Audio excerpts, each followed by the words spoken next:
Eu sou Virgulino Lampião, eu sou a justiça do sertão. Eu sou Virgulino Lampião, eu sou a justiça do sertão. Cangaceiro sem clemência, sou fruto da violência, violência deste chão. Junte o ódio e a vingança, o bem e a maldição, a coragem, a bravura e a pobreza do sertão. Junte tudo a injustiça, daí nasceu Lampião. Só explicar para quem está chegando agora que nós estamos aqui no Alvorada Nova, que é um centro espiritualista, e estamos falando com José Grosso, que é a entidade, uma entidade que rege esse centro, esse trabalho, através do Sérgio Beltrão, que está, que é o, como é que eu poderia chamar, é o condutor, não é isso? O dirigente e o medianeiro também. Medianeiro. Mas nós estamos falando, sim, com o cangaceiro. E nós estamos falando exatamente, e queremos saber, nesse instante, ele está explicando por que é que ele saiu do cangaço.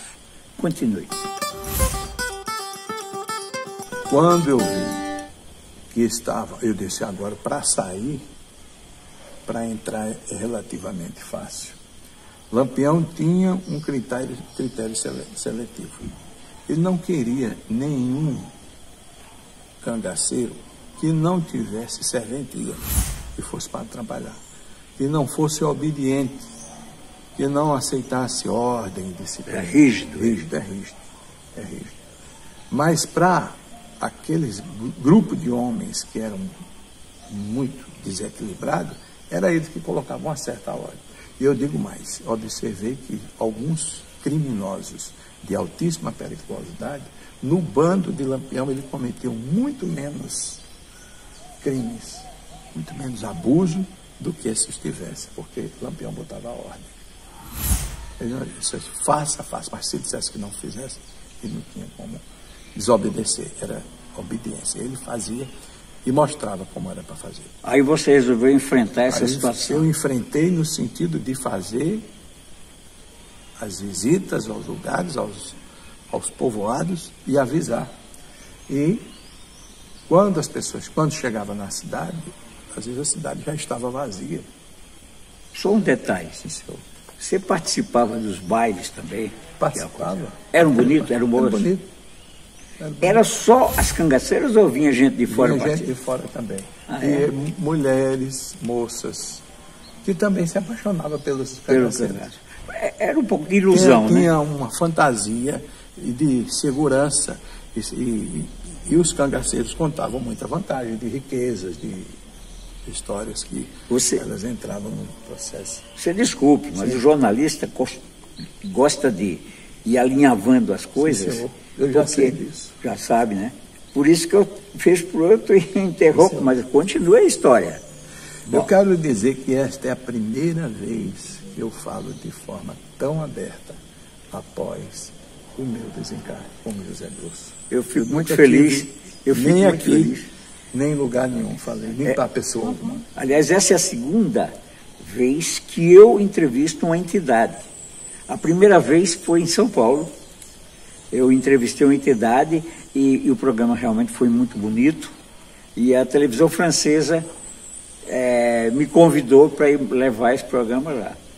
Agora, eu me lembrei da época, aí eu falei com o Sérgio, eu pedi, não foi difícil porque você segurou demais, eu estava aqui, eu estava muito impaciente, eu digo, será? E o povo, porque eu tinha informado, eu ia entrevistar o José Grosso não, um cangaceiro que lutou ao lado de Lampião. E as pessoas ficavam me dizendo, Mesquita, onde é que está? Eu cobrava do Sérgio, mas eu sabia também que essas coisas não podiam ser feitas de forma atabalhoada, certo? Porque eu acho que nós temos que ter, antes de mais nada, o respeito com as pessoas. Mas continue, Zé Grosso. Inclusive, eu quero dizer que alguns cangaceiros, até o dia de hoje, mantêm o mesmo padrão de comportamento equivocado, criminoso, que dão comunicação através de médiuns despreparados em terreiros de quimbanda. Existe, inclusive, quando eu fui... Você está falando agora num outro plano. Não aqui. No plano físico, eles interferem no plano físico ainda hoje. Alguns cangaceiros, eles dão comunicação em terreiros de quimbanda. Tem o famoso pilão deitado, tem outros que eles dão, eles bebem nos terreiros, eles são, assim, espíritos de uma grosseria grande. Mas vamos agora... Vamos para frente. Vamos para frente, que eu quero saber... Inclusive, quando o senhor quando eu soube que o senhor estava querendo falar comigo, o senhor ia através de um pai de santo. E o pai de santo ouve algumas histórias no meio do caminho, que não era com Zé Grosso, era outras entidades que ele recebe, que é do cangaço, relacionado ao cangaço, mas não era o Zé Grosso. E por isso o seu trabalho, a sua obra, o seu trabalho de pesquisa ia sofrer uma intervenção e não teria nem sequer chegado à conclusão desse livro. Obrigado. Então, aí agora aconteceram alguns, o senhor conheceu a Quitéria. A Maria ela tem uma... Ele mandou fazer uma pergunta, mas eu não fazia aí não. Eu quero primeiro saber como é que ocorreu esse seu trabalho, terminou o seu trabalho de cangaceiro. Então, quando eu fui chamado por Lampião, eu fui pego no momento em que eu estava de retorno, de volta de um povoado desse. E eu fui pego. Eu fui seguido, mas eu pressenti que eu estava sendo seguido. E eu deixei que ele soubesse, porque eu queria que ele, mesmo me punindo, eu saísse do cangaço, porque eu não aguentava ver tantas injustiças e tantas coisas. E até que foram 6 homens que me seguiram. E estes me trouxeram de volta. Em um determinado ponto, já no retorno, me trouxeram de volta. Lampião me chama de traidor. Ali chamou de traidor? Me chamou de traidor, de covarde. E disse outras coisas também que não vale nem a pena dizer. Mas ele, quando ele abria a boca para falar, ele falava. Chamou de covarde. E ele, a pior crime para Lampião é a traição. Para Lampião, pior crime é a traição. E ele considerou a sua atitude uma traição a ele. Exatamente. Foi, na sua opinião? Não foi. Porque o seu pensamento já era outro. Era outro. Mesmo quando ingressou, já tinha um outro. Tinha um outro pensamento. A sua intenção jamais era a busca constante da justiça e de auxiliar aqueles que estavam numa dificuldade maior. E o Lampião disse: eu vou lhe tirar o seu maior tesouro. Eu deixei de pegar joias preciosas, muitas vezes, mas eu vou tirar a joia que lhe é mais preciosa. Ele mandou eu ajoelhar. Eu estava amordaçado. E não foi uma faca, foi com um punhal. Ele retirou os meus 2 globos oculares. Tirou um globo ocular. E? Jogou fora. E me deixou. Aí me soltou. No mato? No mato, na caatinga. E ali eu tive febre, fome, sede e uma infecção generalizada.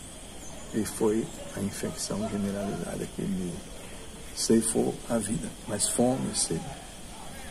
Mas nós tivemos outras experiências. E eu posso dizer ao senhor que eu vivi durante o período que Jesus esteve na Terra e tive a oportunidade de acompanhar alguns de seus sermões, de suas conversas. Mas eu já disse que Lampião me ensinou mais que Jesus.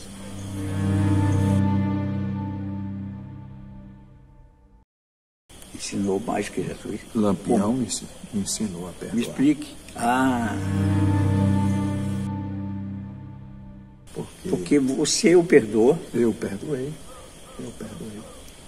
Lampião tem uma história de violência. E Lampião se tornou um psicopata. Um louco. Lampião enlouqueceu. Então, Lampião era... A história, as informações que eu tenho de Lampião é que ele era uma criança calma, quieta e de pouca fala. Certo. Ele não era homem de falar muito, né? Ele falava muito em conversa, ele brincava muito, falava, fazia rimas, escrevia bem, mas quando a família dele foi assassinada, quando ele se revestiu do ódio e da revolta, então ele se transformou num monstro, verdadeiramente. Muito bem. Agora, nós estamos entrevistando o José Grosso, um cangaceiro que viveu, que nasceu em 1896, certo? Tinha um irmão, seu irmão era Palminho. Palminha. Já contamos muito aqui do cangaço, mas eu queria saber uma coisa. Por acaso, você se encontrou em outros planos com o Lampião ou tomou conhecimento de onde ele estava? Eu fui até ele. Foi? Eu fui até ele. E ele estava numa zona umbralina densa, eu dizia um submundo do astral inferior, e preso. Ele? Preso. E num processo de revolta muito grande, porque Lampião, ele, quando foi declarado, e aconteceu todo aquele... Em Angico. Ele ficou naquele lugar durante 30 anos, andando de um lado para o outro e procurando a cabeça dele. Então tem muita fantasia contada e nenhuma dessas histórias que Lampião deu comunicação no centro espírita. Há muitos espíritos embusteiros e médiuns descomprometidos com a verdade. Eu não estou dizendo. Na sua conversa com o Lampião, A minha conversa com o Lampião, quando vocês relembraram aquela situação? Não, eu não relembrei nada. Eu não toquei no assunto. Quando eu cheguei na cela escura, suja, fétida, uma zona umbralina densa, pesada, quando eu falei, Lampião, eu chamei Lampião, ele levantou-se, aí disse: Zé, você veio me tirar daqui? Eu disse: não, o senhor vai sair daqui no tempo certo, mas um ambiente muito sujo. E aí ele começou a se revoltar, balançar as grades, gritar. Mas eu estive lá e eu disse: eu vim aqui para me tratar, para ver se eu estou podendo dizer que meu coração está limpo e eu não tenho nada contra o senhor. Aí ele mandou ir embora. Ele mandou ir embora, vai embora. Agora, a dona Maria Quitéria me pediu para lhe perguntar: e o Antônio Silvino? Chegou a se encontrar? Viu em que situação ele está? Não. O Antônio Silvino está relativamente bem. O Antônio Silvino, comparado com o Lampião, está relativamente bem. Mas também é um espírito que traz consigo provas pesadas. É um homem muito duro consigo mesmo. Mas também um homem muito emocional. Ele era bem emocional. O que Lampião não tinha, pelo menos não aparentava, a emoção. Ele dizia que se tivesse emoção não fazia. Ele dizia assim: não pense para fazer, faça. Lampião dizia: não pense para fazer, faça. Porque se pensar, não faz.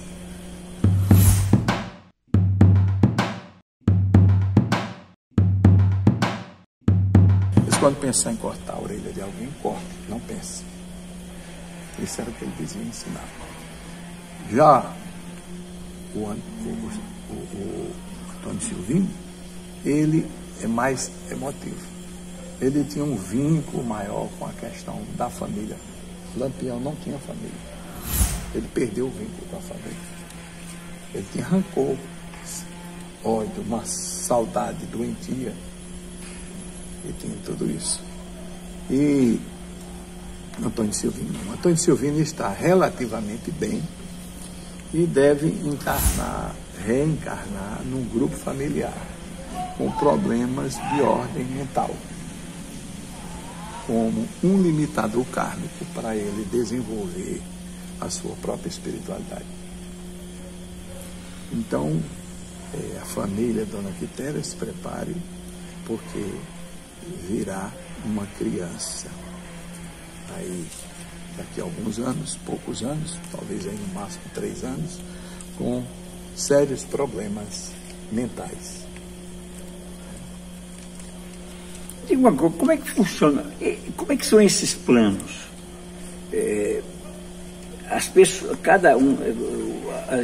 os desencarnados ocupam espaços diferentes, é isso?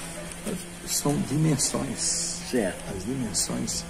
O mundo é um só. Não tem mundo espiritual nem mundo material, é um mundo só.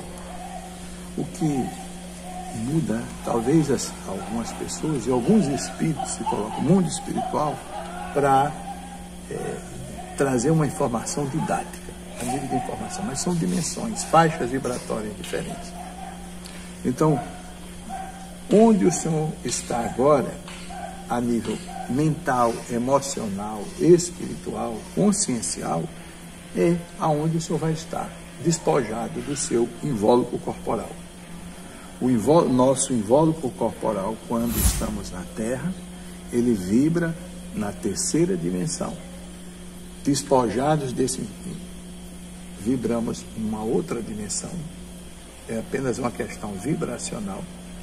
A matéria, o corpo astral, é um corpo denso, dependendo da variedade do nível da consciência, mas é um corpo astral menos denso do que esse, mas que tem os seus planos de vibrações pela ressonância. Então, podemos não nos encontrarmos com os nossos amigos, certo, vizinhos, familiares, etc. Você volta?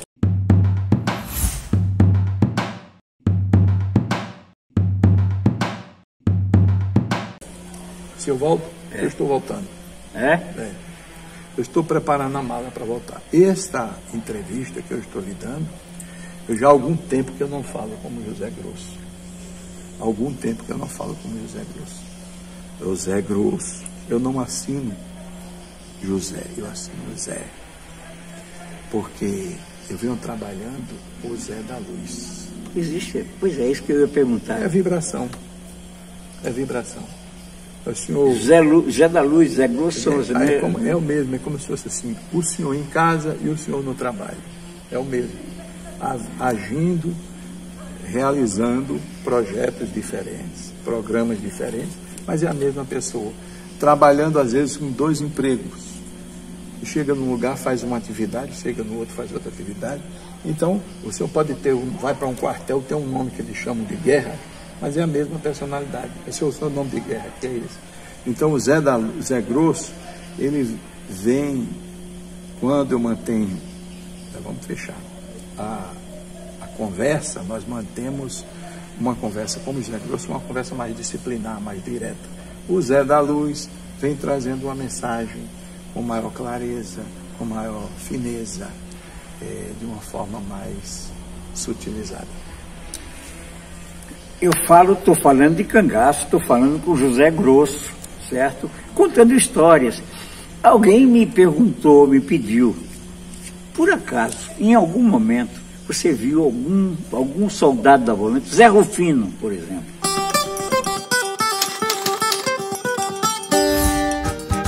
Ei, cangaceiro, nesse sertão varonil, a caatinga é tua A vida é casa. um eterno continuar.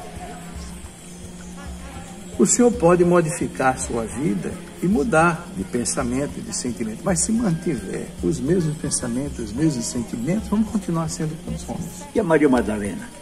Maria Magdala. Magdala. Maria Magdala é...